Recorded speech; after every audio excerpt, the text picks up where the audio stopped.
Hi there, my name is Emma, and in today's video we are going to talk about something many students wonder about, and that is when we use to and ing together. Sorry. Okay, so for example, what many students, when they see this, their minds, they have no idea what is this. It goes against all the rules they've learned. So I'm going to explain to you when this happens and how we can use it. So let's look at some examples. This is the most common example of this you will see. I look forward to meeting you. Notice we have our verb look forward, and then we have this little guy here, to, and then we also have ing, okay? So in this case, it's very strange. We're going to learn about why this is in a moment, but before we do that, I want to tell you some of the basic rules so you can understand, first off, what am I talking about with ing and what am I talking about with to. So let's look at the basic rules. This is all about when you have two verbs in a sentence. For example, thank is the first verb and help is the second verb, okay? What you will notice in English, the first rule is anytime you have a preposition between the first verb and the second, you're going to use ing.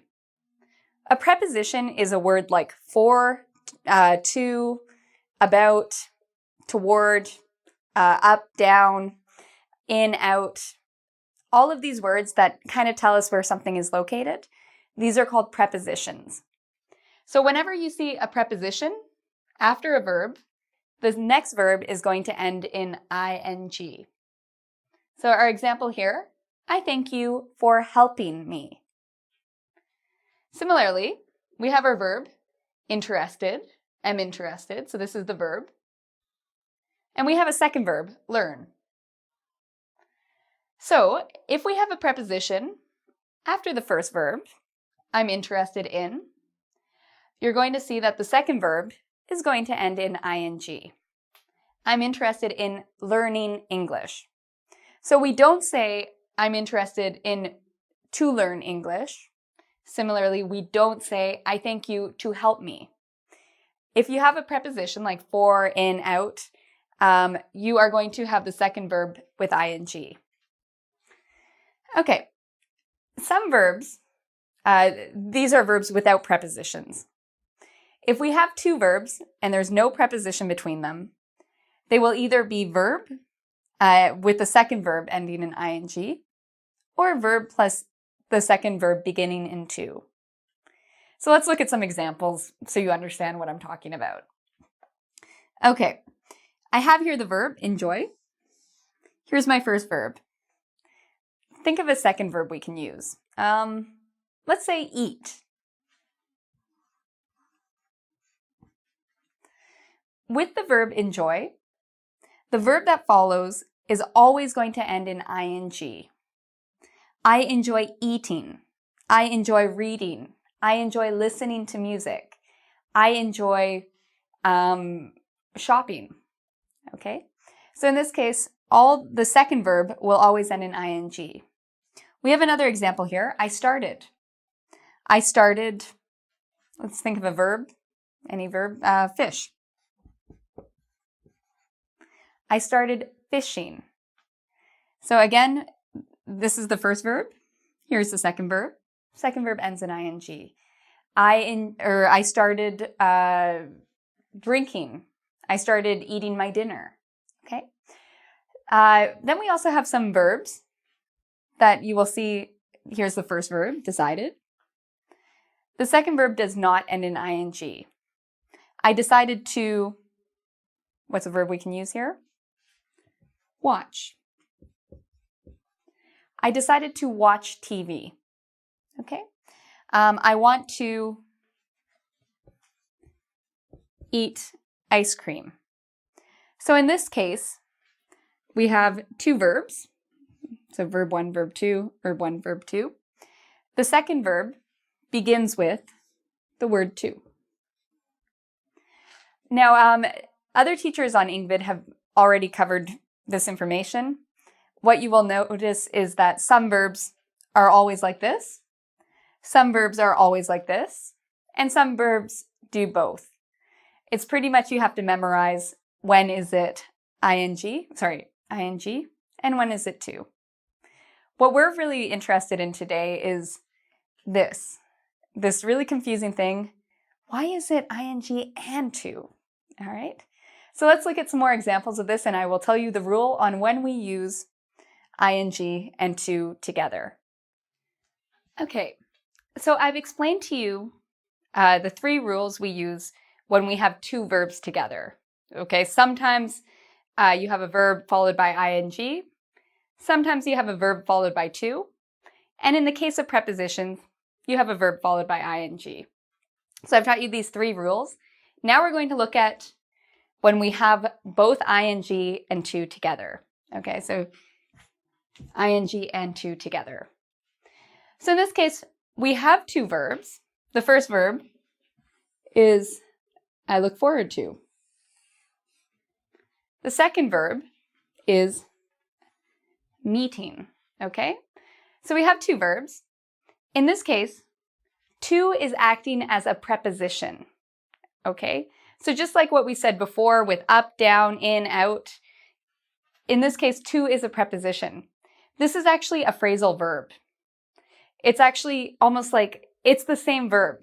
To is a part of look forward. You can't have I look forward meeting. No, to is a part of the verb. So in this case, because it's a phrasal verb and to is a preposition, meeting is going to have ing. Another way to look at this is if you look at this next example. I look forward to ice cream. In this case, we only have 1 verb. We have look forward to, this is the verb, ice cream. We don't have a second verb. Instead, we have a noun. This is fine. This is the test you can do. If to can be followed only by a noun, then we know that it's actually a part of the verb, okay? So I look forward to ice cream. I can do this with to, but I can't say I hope to ice cream. In this case, this does not work. To is separate. So it's separate from hope. So we could say instead, I hope to eat. We'd need to add a verb here. I need to eat ice cream. So in this case, to is a part of it. It's a preposition.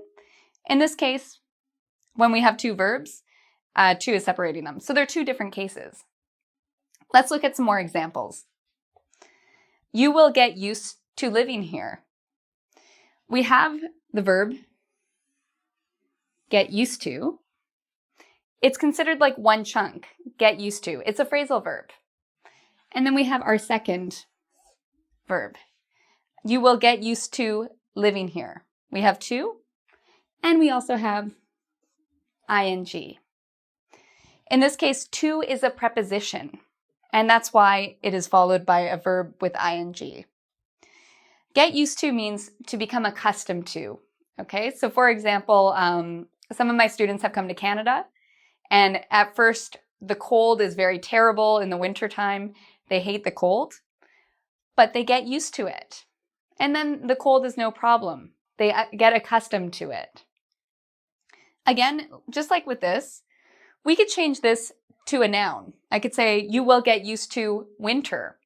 You will get used to English. Or I can have a verb. Both are possible, so we know that this is a chunk. We have another example. Judge Judy. Judge Judy objects to lying. Objects means she gets angry. She does not approve. She disapproves of lying. So again, we have to, and we have ing together. The verb is objects to. It's one unit. And lying is our second verb. Okay. A third example, I resorted to stealing. Okay. I resorted to stealing, or I confessed to stealing. If you resort to something, it means although you didn't really want to do it, you had to do it.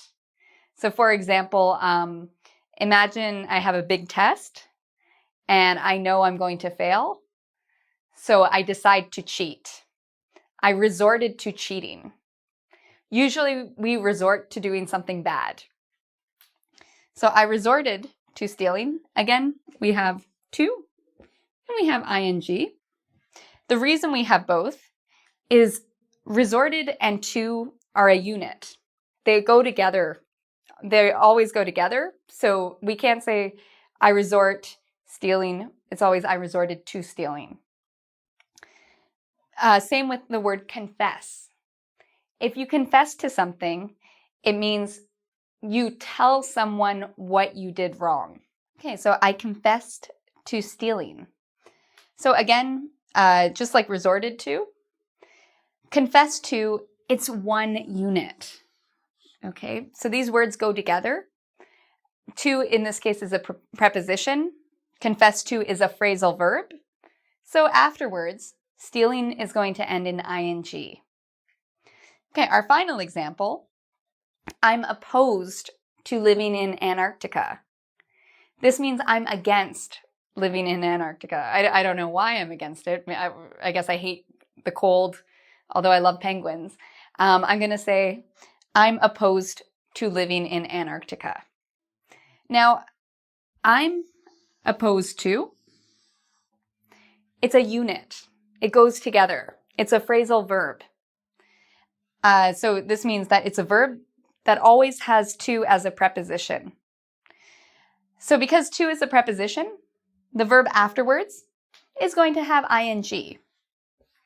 So I'm opposed to living in Antarctica. I'm opposed to drinking and driving. I'm opposed to doing drugs. Okay, so again, I could even get rid of this and use a noun. I could say I'm opposed to drugs. I'm opposed to doing drugs. All right, so again, key here, sometimes we have to and ing together between a verb. We do this when we have to as a phrasal verb and to is acting as a preposition. All right, so I hope you come visit our website at www.ingvid.com. There you can do a quiz to make sure that you understand this video and that you have mastered the concepts in it. You'll also see a lot more examples of when we use to and ing. So until next time, thank you for watching and take care.